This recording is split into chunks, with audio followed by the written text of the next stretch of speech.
Kawadhi nyime bende wayudo kanyo ni Jatend piny Kenya migosi William Ruto sayo mokalo jogo mabende kwedo sirkande kowacho ni pod oketo maino mare e duoko piny nengo ngima kendo neno ni nitiere chiemo moromo e pacho kae. Ruto wacho ni nitie okenge matek mabende osekawo mar neno ni nitiere dongruok e pacho kae. We have a plan on how to create jobs.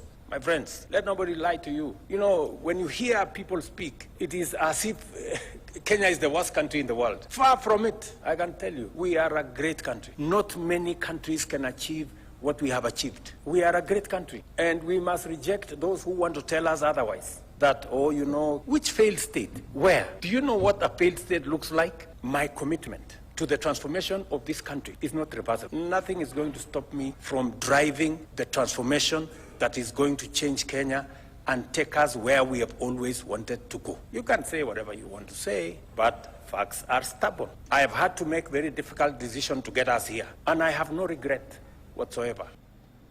Bende omedo ni seyo mibiyo kuome kinde ka kinde ok bimiyo oketo e tim chenro mag dongruok e pacho kae.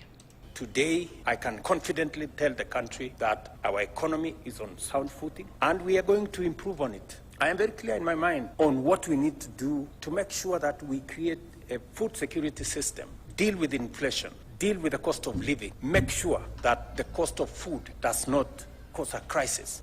It is not always that you get an opportunity to be president. It comes once in a lifetime. So when you get that opportunity, don't waste it, right? Because I hear so many people saying, you have taken on too many assignments. You know, you should do some of these now, you should wait, you remain popular so that you can implement some of them some other time. Let me tell you, good people, the transformation of Kenya has delayed for far too long. We cannot wait for a day more, or a week more, or a month more. Let's do it now and transform our country. We can pick up the others as we go. Are we together?